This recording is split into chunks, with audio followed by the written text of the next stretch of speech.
This is Plant-Based Briefing.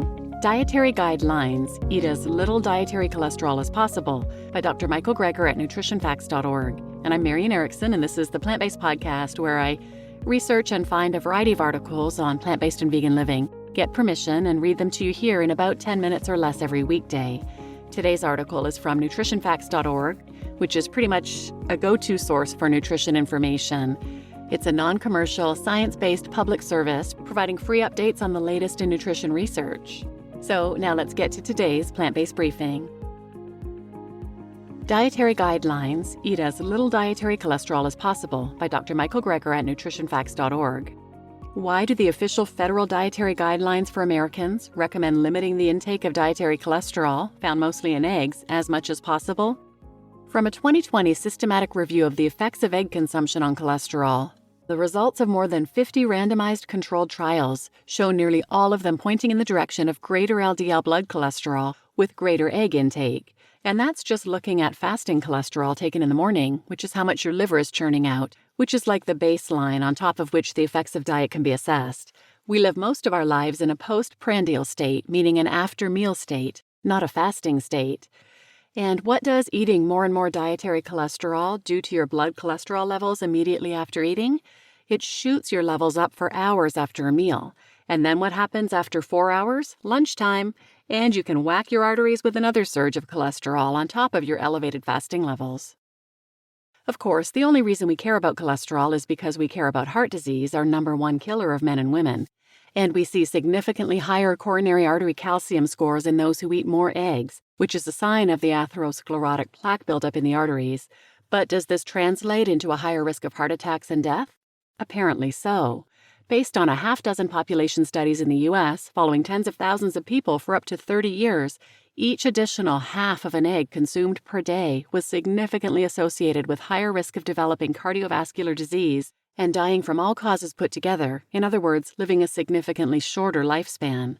But wait a second, egg consumption commonly correlates with unhealthy behaviors such as inactivity, smoking, and eating all sorts of other bad stuff. How do we know it's not the saturated fat and animal protein as opposed to the cholesterol? Failure to consider all these factors could lead to different conclusions, but a study comprehensively accounted for all these factors. Also, the study had longer follow-up than the majority of the previous studies, and therefore it may have provided more power to detect associations with even single food products, such as eggs in this case. And the study found that the significant associations of dietary cholesterol and death were independent of the quality of the diet.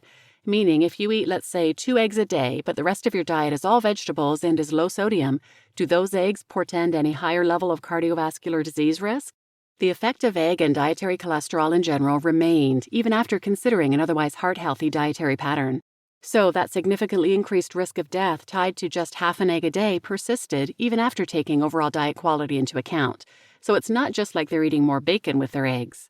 When we adjust for overall diet quality and the consumption of specific types of food like red meat or processed meat like bacon, the association persisted, which suggests that the entire association is not driven by bacon or other foods eaten with eggs. Considering the negative consequences of egg consumption and dietary cholesterol, even in the setting of heart-healthy dietary patterns, the importance of following evidence-based dietary recommendations, such as limiting intake of cholesterol-rich foods, should not be dismissed. But that's exactly what the 2015 Dietary Guidelines Advisory Committee appeared to try to do, declaring cholesterol not a nutrient of concern for overconsumption, because available evidence shows no appreciable relationship between consumption of dietary cholesterol and blood cholesterol, consistent with the conclusion of an American Heart Association and American College of Cardiology report. Wait, what? There's a meta-analysis of literally hundreds of studies published like 25 years ago, conclusively showing that you can decrease blood cholesterol by decreasing dietary cholesterol intake. An interesting thing has since happened with cholesterol research, though. Industry funding of studies increased from 0 to now most cholesterol studies are bought and paid for by the egg industry. And studies funded by the Egg Board tend to use specific design characteristics to minimize the reported negative health effects. So now, anyone limiting their reviews to studies published in recent years, when nearly all studies were industry-funded and specifically designed to bring about certain predetermined outcomes, you can make eggs look more favorable than if you included more objectively designed research. The American Heart Association and American College of Cardiology report, for example, limited their evidence review from 1998 to 2009. They knew about meta-analysis like the one mentioned, published in 1997, but didn't give it full consideration because these studies predated their search timeframe. Dr. Kim Williams was president of the American College of Cardiology around the time of this saga. Let's hear it straight from the horse's mouth. Despite research studies over several decades indicating that dietary cholesterol increases serum cholesterol levels, their 2013 report stated that there was insufficient evidence to determine whether lowering dietary cholesterol helps. But this was based on that limited time search. People didn't understand that, but that's what the Dietary Guidelines Advisory Committee cited. After clarification by the American College of Cardiology, of which he was president, the final official 2015 to 2020 Dietary Guidelines for Americans that was published followed the position of the Institute of Medicine and told people to eat as little dietary cholesterol as possible. This was reiterated in the 2020 to 2025 Dietary Guidelines, saying dietary cholesterol consumption should be as low as possible. The National Academy's Institute of Medicine is who determines the recommended daily allowances, and they're very explicit that based on all evidence, not just a sliver in time, when it comes to dietary cholesterol, which is found in all meat, dairy, and eggs, intake should be as low as possible, because any intake level above 0 increases LDL cholesterol concentration in the blood, and therefore carries increased risk of coronary heart disease, our #1 killer.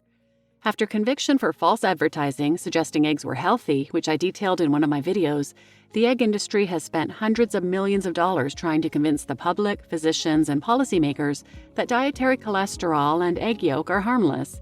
But in reality, regular consumption of egg yolks should be avoided by people at risk for cardiovascular disease, which essentially means all North Americans who expect to live past middle age. You just listened to Dietary Guidelines, Eat as Little Dietary Cholesterol as Possible by Dr. Michael Greger at nutritionfacts.org. And if you want some other episodes about eggs, including the one he mentioned about the egg industry, and interesting things like how eggs can impact body odor, check out the following ones that I'll link in the show notes. Episode 111, 159, 246, 247, 335, and 435. And please like and subscribe if you're listening on YouTube. Please share this episode with anyone who might benefit, and thanks for listening.